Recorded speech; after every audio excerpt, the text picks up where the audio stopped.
There are many, many pearls along the way. You can find them if you watch as well as pray. Heaven's wealth is lying scattered all along life's dusty road. Gather some precious pearls while you may.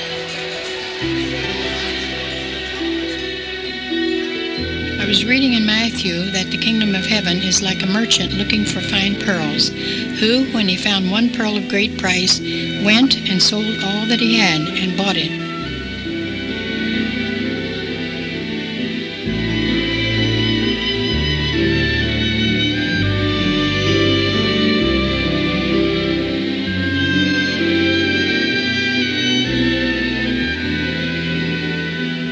Many years ago, I found the pearl of great price, Jesus Christ, and since that time His presence has been all that I care to possess, and doing His will has been my consuming passion. When we sell all to possess such a priceless pearl, we can never predict where the possessing will lead us or what we will find ourselves doing. For me, doing God's will led me to a lifetime search for pearls along the dusty roads of India.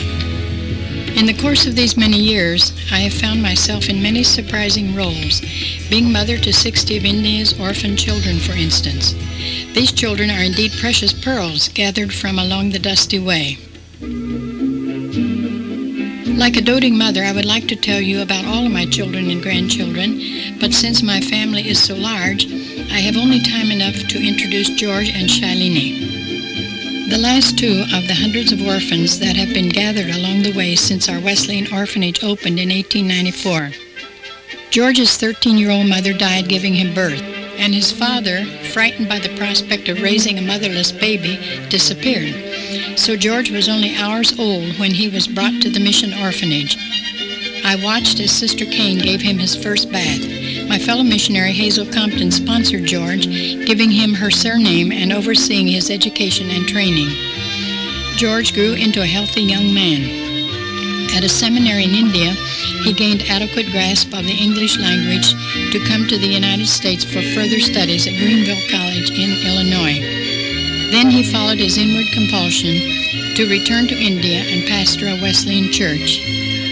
At about the same time George was brought to us, someone brought in a 3-day-old baby girl who had been abandoned under a nearby tree. Shalini thrived in the loving, caring atmosphere of the Wesleyan orphanage.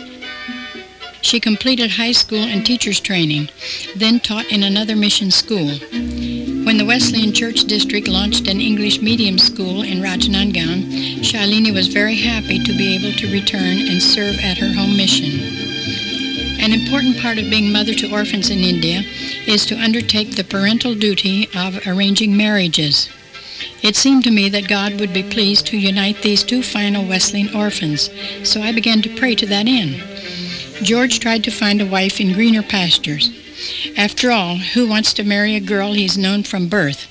But he finally asked me to approach Shalini about marrying with him.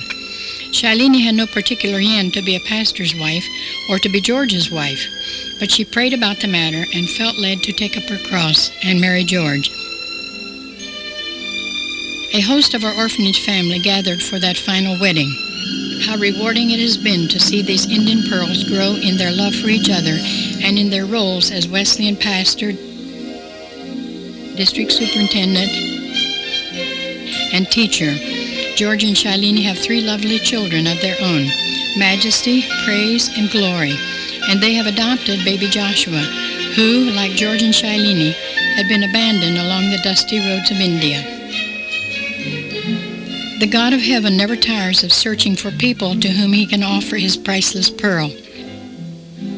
He found me many years ago in the hills of West Virginia, a 17-year-old, totally ignorant that Good Friday had anything to do with me. Out of curiosity, I ventured into a little holiness mission where I was overwhelmed by His glory. Almost without knowing how, I found myself kneeling at the altar as others were doing. I didn't know how to pray, so I cried. After all, the others were crying. I was not saved that night, but while I knelt there crying, an unforgettable voice spoke, "Will you go to India?" For 8 years, the memory of that voice stayed with me. When I came to know Jesus, I realized that his voice had called me to India. From that moment, I set my heart to avoid anything that would hinder me from answering that call, even though I was sure that it was all a mistake. What could I do in India? I didn't have any of the gifts or graces to be a missionary, but in obedience to the call, I proceeded to finish high school and worked my way through a mission Bible college. There I was struck with Oswald Chambers' statement, "To say I can't to God simply means I won't, because it rules out the mighty enabling power of the God of heaven." That day I said yes to God to serve him in India.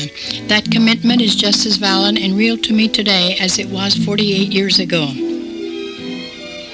The path by which God led me toward becoming a Wesleyan missionary in India had interim stops, including Marian College.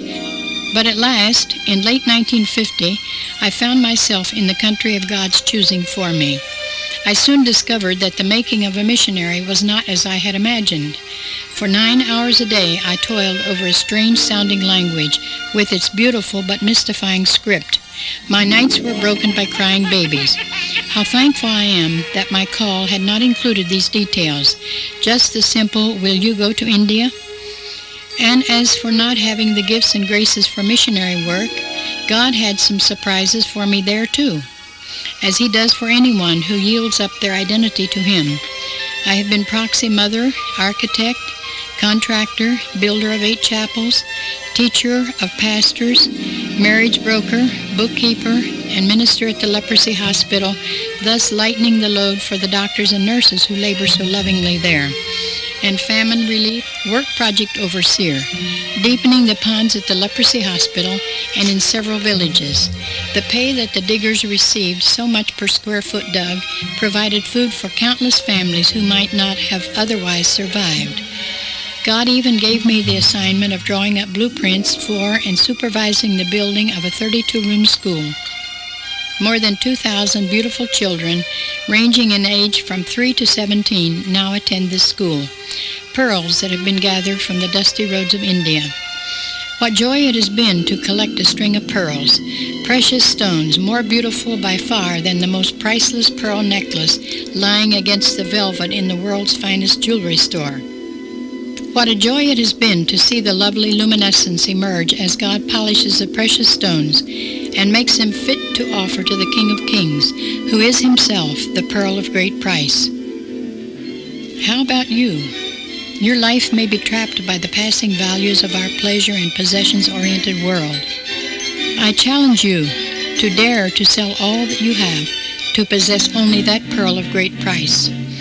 I can guarantee that you will have an abundant and joyful and exciting life, and that God will help you to add many precious pearls to your collection. Every crown of earth will perish, every gem return to dust. There is written over all the word decay. Not a thing, however precious, can you take to yonder shore, but the pearls that you may find along the way.